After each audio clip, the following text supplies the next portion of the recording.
오늘은 제24과 성경의 역사와 지리 첫 번째 시간을 알아보도록 하겠습니다. 성경의 역사와 지리는 입체적으로 성경을 이해하는 데 중요한 부분입니다. 우리는 성경을 읽을 때 우리의 역사와 지리에 관한 관점에서 성경을 투영하는 경우가 많이 있습니다.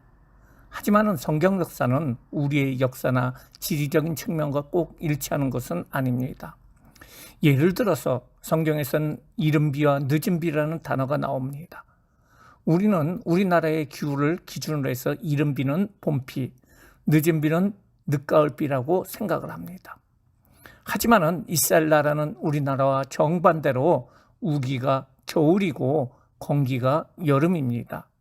이 말은 건기에는 비가 한 방울도 내리지 않다가 겨울에만 내린다는 이야기입니다. 즉 이른비라는 것은 겨울비의 시작을 알리는 늦가을 비이고 늦은비라는 것은 그 모든 비의 종교를 의미하는 초봄에 내리는 비를 말하고 있습니다.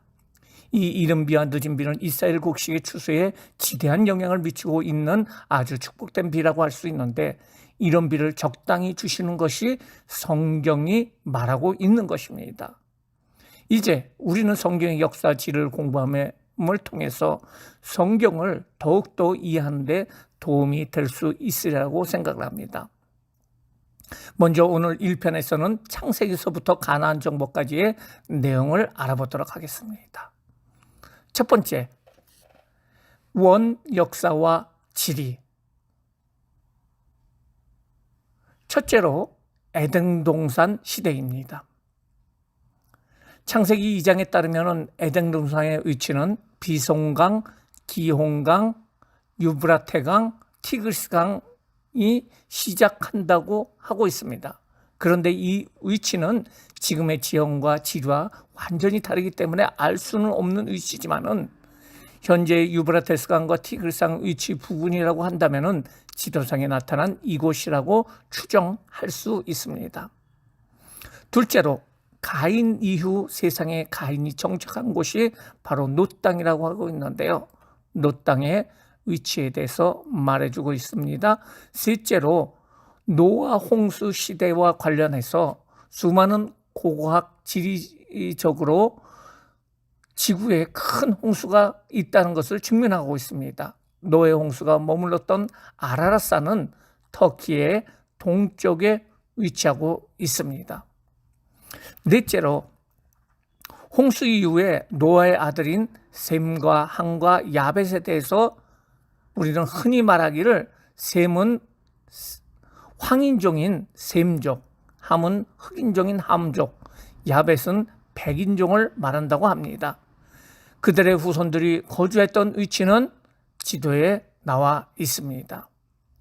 바벨탑이 만들어졌던 시날 땅도 지리상으로도 나타나고 있으나 앞에 모든 곳의 위치가 지금과 다르다는 전제에서 불확실하다고 할 수가 있습니다. 이 족장시대의 역사와 지리. 족장시대란 아브라함 이후 이삭과 야곱과 요셉까지의 시대를 말하고 있습니다. 첫 번째, 아브라함과 그의 행로. 믿음의 조상이라고 불렀던 아브라함은 원래 갈대아 우르 출신입니다. 갈대아 지역은 지금의 이라크 지역의 티그리스 강과 유브라테스 강이 만나는 하류 지역으로 문명의 발상지이며 비옥한 토지로 인하여 수많은 사람이 거주하게 되고 도시국가를 이루었던 것입니다. 이곳에서 아브라함은 하나님 명령을 따라 아버지와 함께 하란으로 가게 됩니다.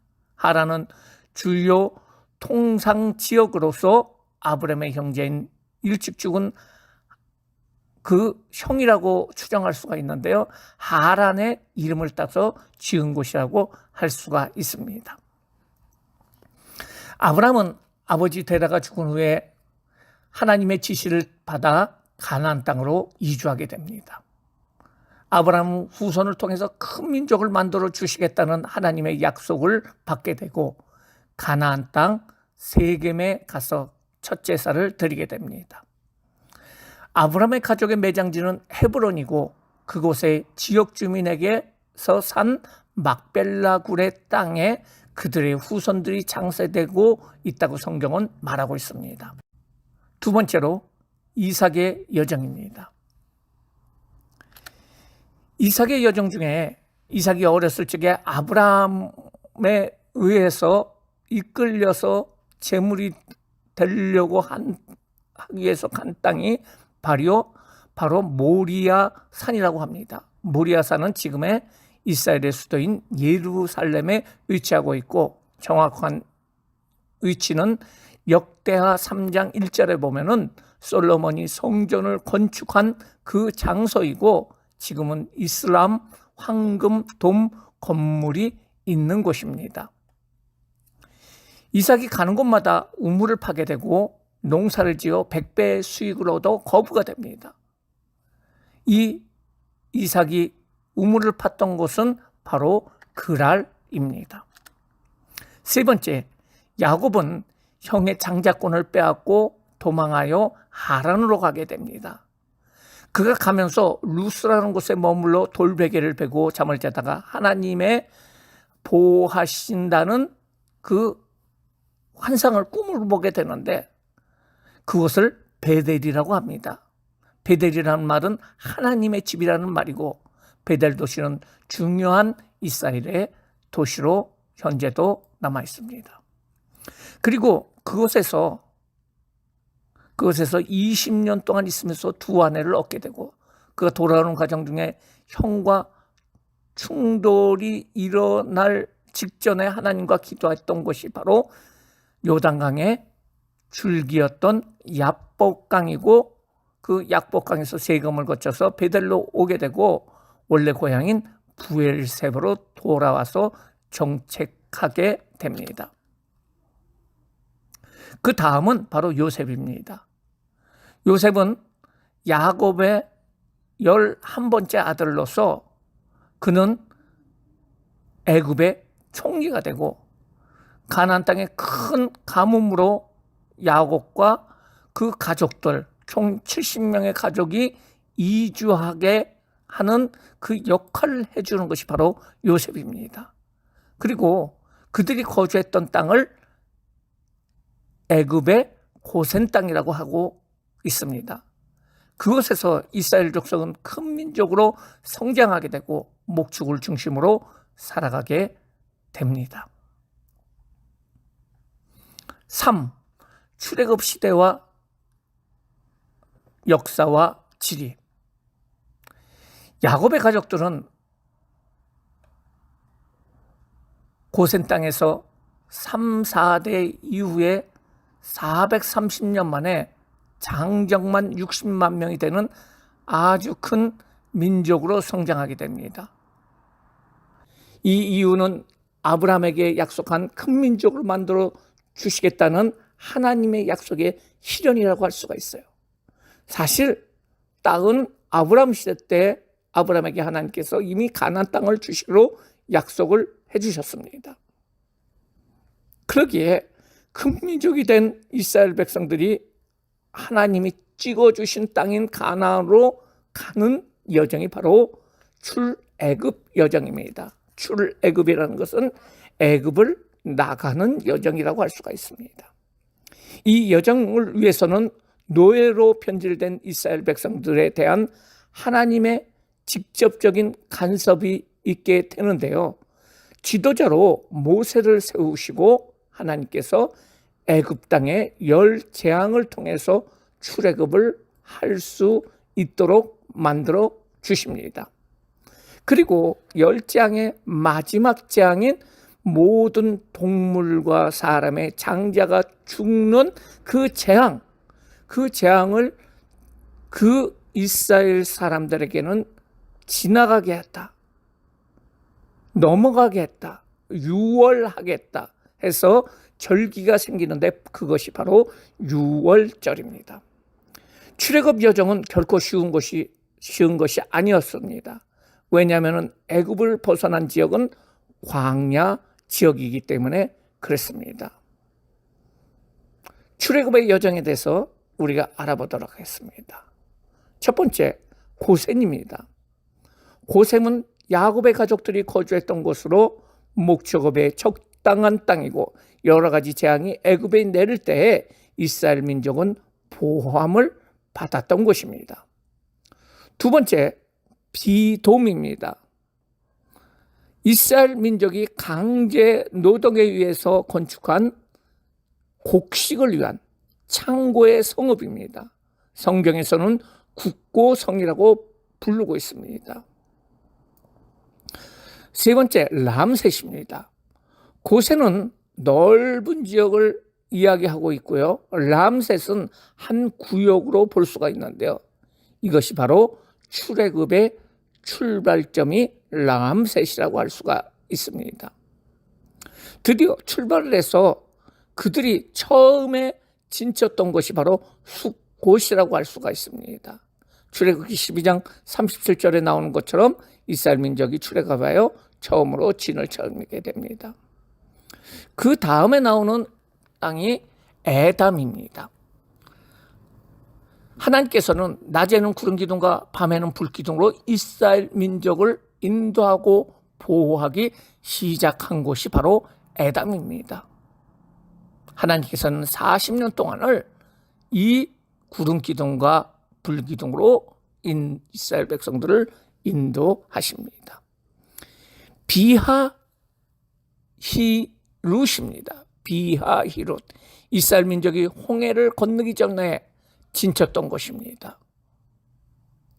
홍해, 하나님의 능력으로 그 홍해를 가르고 마른 땅을 건넜고 뒤따르던 애굽 군대는 수장이 됩니다.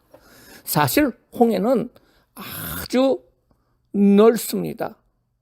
그래서 수십 킬로가 되지만은 홍해의 일부 지역의 상류 지역을 걷는 것으로 추정이 되고 있습니다. 여덟 번째로 수르입니다. 수르는 홍해를 건넌 후에 들어갔던 광야의 이름을 말하고 있습니다. 다음은 마라입니다.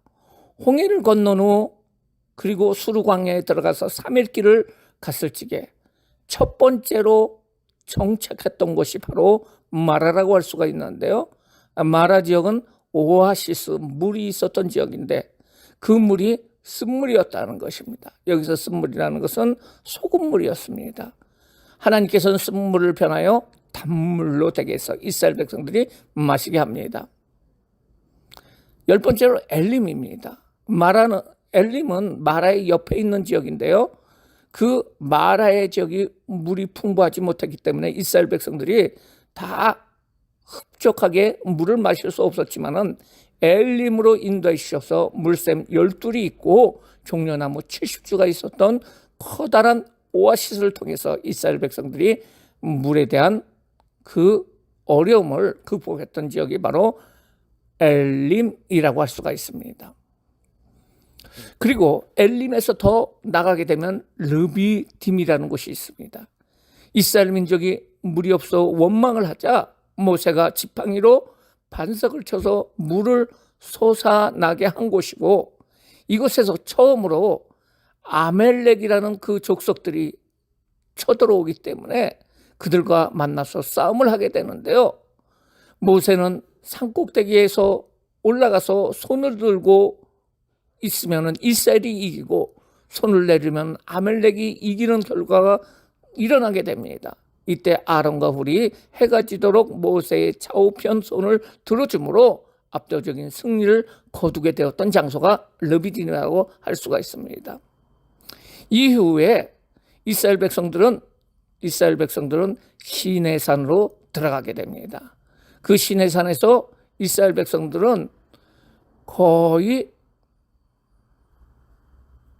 1년을 있으면서 그곳에서 하나님의 백성으로 지켜야 할 율법을 받게 되고요. 그리고 십계명과 율법을 받게 되고 그리고 하나님께서 만나주시겠다. 하나님 백성이기 때문에 만나주시겠다는 그 성막을 짓는 일을 하게 됩니다. 그리고 2년이라는 햇수로 2년이라는 세월이 지나서 그 다음에 1월 달에 그들은 다시 출발을 해서 길을 따라서 가데스 바네아로 가게 됩니다.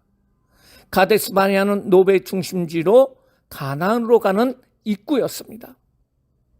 남부 지역의 입구였는데, 그러나 이스라엘 백성들이 반역을 함으로 말미암아 38년간 방황하게 되는 그러한 장소라고 할 수가 있어요. 가데스 바네아로 오는데 2년, 그리고 이스라엘 민족들이 하나님 앞에 반역을 함을 통해서 그 당시에 20살 이상 모든 사람들이 죽게 되는 그런 38년간의 방황이 이루어지게 됩니다. 드디어 그 방황이 끝나자 하나님께서는 그 가데스 바네아에서 바로 북쪽으로 올라간 것이 아니라 동쪽을 거쳐서 그 요단강을 건너서 가나안 땅으로 들어갈 수 있도록 인도해 주셨습니다.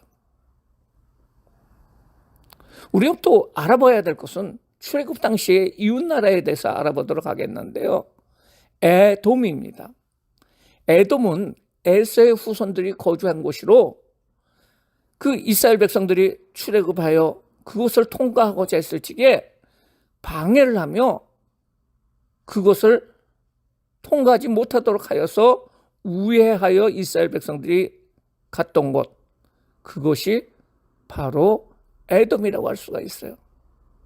에돔 그 지역이라고 할 수가 있는데요. 이것 때문에 이스라엘 백성들이 원망을 했을 적에 불뱀이 나와서 이스라엘 백성들을 물게 되었고, 또 모세를 통해서 하나님께서 주시는 노뱀을 높이 들었을 적에 그것을 바라본 사람들은 살게 되는 역사가 일어났던 그 사건의 근원지 바로 에돔입니다.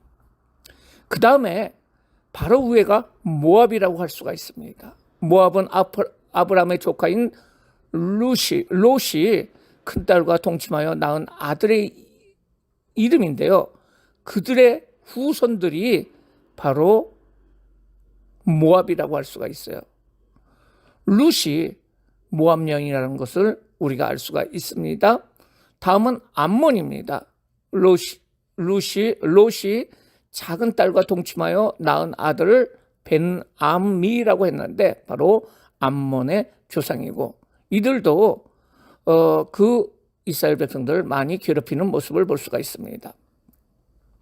네 번째, 가나안 정복과 관련된 역사가 지리입니다. 가나안 땅에는 7족속이 있었습니다. 그 7족속은 가나안 족속, 헷 족속, 아므리 족속, 브리스 족속, 히위 족속, 여부스 족속, 기르가스 족속이었습니다. 이 7족속과 전쟁을 하고 이스라엘 백성들은 그 땅을, 가나안 땅을 차지하게 됩니다. 그리고 그 이스라엘의 중심지가 길갈이었다는 사실을 우리는 알 수가 있습니다. 이상으로 이스라엘 역사와 지리 첫 번째 시간을 마치도록 하겠습니다.